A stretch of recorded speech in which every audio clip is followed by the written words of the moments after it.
question that I get asked all the time from you guys through emails, in the comments and DMs is, how do you become a cloud engineer? Which tools and technologies should you focus on and learn, especially when the cloud world is such a maze? For context, I've been working in the cloud for the past 7 years, and I work for myself as a cloud engineer and run my own business helping companies start and build their products in the cloud. And in this video, I'm going to share with you my cloud engineer roadmap, the tools and technologies that you should learn. These won't be all the just pure beginner concepts, but also some that can help you stand out when you're applying for jobs. Before we get started, you should check out my weekly cloud newsletter where I share free resources, tutorials, boot camps, and so much more to help you make your cloud move. So one of the first things you have to understand and decide on is one of the most important, which is which cloud platform that you should learn first: AWS, Azure, or GCP. Now, the truth is that they all provide similar services, but tweaked and named slightly differently. Different cloud platforms dominate various sectors of the market. For instance, when I started working in the private sector, i.e. non-government businesses, AWS was widely used across those industries. Then when I started working in the public sector, i.e. the government departments, Azure was often preferred with a mix of hybrid cloud using AWS. GCP is known for its high performance computing and data analytics capabilities. Now, choosing a platform that aligns with your career aspirations or demand in your geographical area or desired industry is critical. So you want to pick something that's popular in the area that you live and the industry that you work in. I also need you to understand that this decision isn't one that you should spend too much time on. It is a big one, but you need to spend more time actually learning the platform of your choice rather than deciding which platform to learn. I picked AWS, and it's the one that I'm sticking with for the foreseeable future because AWS has by far the most cloud services, which is great for learning a broad range of cloud functionalities first. And the AWS cloud community is great. Next up, we have CI/CD. CI/CD stands for continuous integration and continuous deployment. The CI phase is the practice of frequently integrating code changes into a shared repository. Each integration is automatically tested, usually through automated builds and tests, to detect integration errors as quickly as possible. Then we have the CD part, which takes the changes that pass through the CI phase and automatically deploys them to the different environments. Fundamentally, CI/CD speeds up the process of getting software from development to deployment to production, allowing for faster delivery of features and updates. And if you work in the cloud, you will need to help software teams deploy the application faster running in the cloud. And there are two technologies for CI/CD that you should learn. One is for integration and deployments, and the other one is for security, which will make you a lot of money. The first one is GitHub Actions. Now, GitHub is the most popular code repository platform. Learning GitHub Actions allows you to automate your workflow from code commit to deployment. Now, the next technology is all about security, which we need to think about when we're building and deploying software through pipelines to our applications running in the cloud. Now, as engineers, you may have heard of vulnerabilities like prototype pollution or SQL injection, but identifying them is just the first step. The real question is, what do you do if you see these vulnerabilities in your applications? And that's where today's sponsor, Snyk, comes into the picture. Snyk isn't just another security tool. It's an integrated solution that works where you do. Whether you're managing AWS workloads or juggling multiple projects, Snyk stands out by scanning your code, dependencies, containers, and configuration in real time, identifying and helping you fix vulnerabilities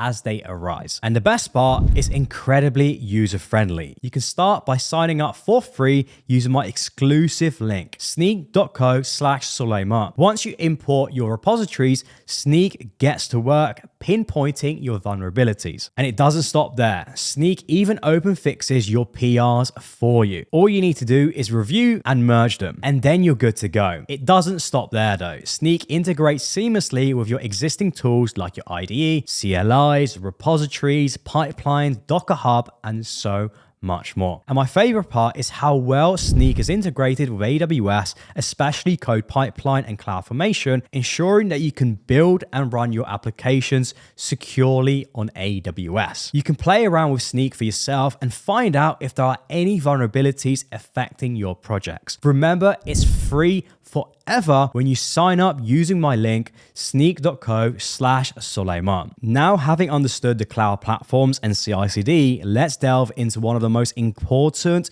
critical practices in cloud engineering: infrastructure as code, or IAC. As a cloud engineer, mastering IAC isn't just an option, it's a necessity for efficient and scalable cloud infrastructure management. IAC is a method of managing and provisioning infrastructure through machine-readable definition files, rather than physical hardware configuration or interactive configuration tools. And here is why it's crucial. Firstly, IAC allows you to manage your infrastructure more efficiently and with less errors. It ensures consistency across environments by treating infrastructure as code. And just like software code, your infrastructure can be version controlled as well, allowing better collaboration among team members. Now, with IAC, you can automate the deployment of infrastructure, making it easier to scale and adapt to changes. And I recommend learning these type of IAC technologies depending on the cloud platform that you've picked.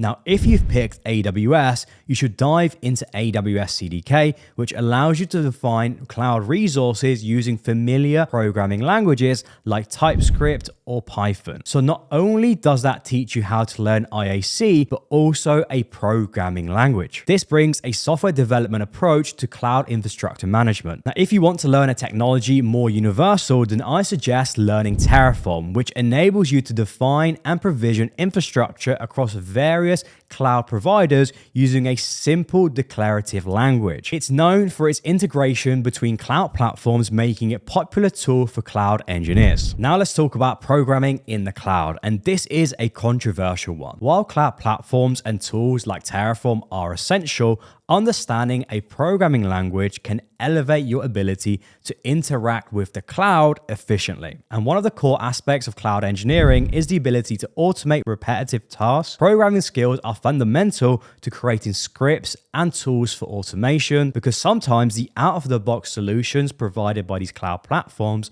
need customization to suit your specific needs. And programming allows you to tailor these solutions to your client requirements. And as we discussed earlier, IAC is a significant part of cloud engineering. Although I don't think using Terraform counts as programming, as it's more declarative, it's definitely a step in the right direction. But if you use CDK with TypeScript, you will learn to program. And there are two languages that you should consider learning. And in the world of cloud engineering, TypeScript is gathering traction, especially for those working with JavaScript or Node.js environments. And it's known for its strong typing and object-oriented features, which can be particularly useful when you're using the AWS CDK for your infrastructure, as it supports TypeScript natively. And you also have Python, which is the most versatile and beginner-friendly language. Now, Python is, of course, popular in cloud engineering too. Its simplicity and extensive libraries and community make it ideal for automation and cloud infrastructure management. And you can also use Python in data analysis and machine learning. But I prefer TypeScript as it gives you that full stack capabilities. Now, as we continue exploring tools and technologies for cloud engineers, it's impossible to overlook the growing field of artificial intelligence and machine learning. In today's cloud-centric world, AI and ML isn't just for data scientists, is becoming increasingly important for cloud engineers too. Understanding AI and ML allows cloud engineers to design more intelligent and efficient cloud solutions. This knowledge is crucial for integrating AI capabilities into various cloud services, and as AI continues to grow, cloud engineers with these skills will be in high demand for their ability to leverage these technologies in the cloud. Most cloud platforms now offer AI and ML services, so familiarizing yourself with these services is essential for implementing them and managing them effectively. Now let's delve into some AI-driven tools and services that are changing the landscape for cloud engineers. Firstly, we have GitHub Copilot. This AI-powered coding assistant helps you write code faster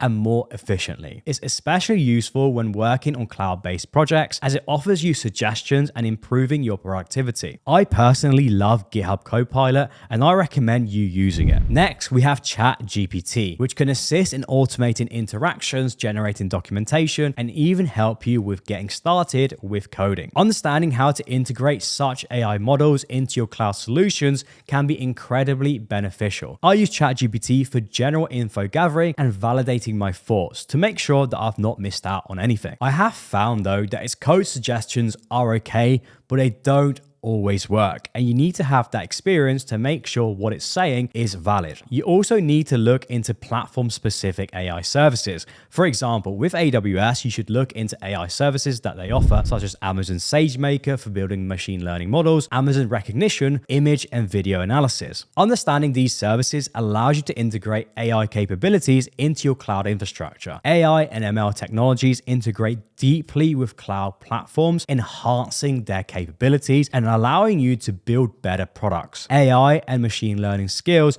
are becoming indispensable. And AI and machine learning are just not futuristic concepts. They are here, and they are here right now, shaping the way we approach cloud engineering. And by learning and understanding AI and machine learning, along with tools like GitHub Copilot and ChatGPT, cloud engineers can stay ahead and supercharge their productivity output. Remember, you can't learn everything at once. You pick a topic, you learn it, you build projects, and then you move on to the next one. The next step is putting together your learnings and building projects. And this is where I learn the most as a cloud engineer and where I have the most fun. The key to building projects is putting together the theory, the tools, and the technologies that you've been learning into a project idea. And this helps you learn things faster by putting them into practice. You're always better off coming up with your own project ideas. This means you are more likely to see it through and finish it. Start simple and start by creating a highly available AWS architecture, which includes networking and security best practices. Then build the architecture with infrastructure as code, and then add the CI/CD pipelines with GitHub Actions and Snyk, and then deploy your code and run it in the cloud. Now, if you want more project ideas,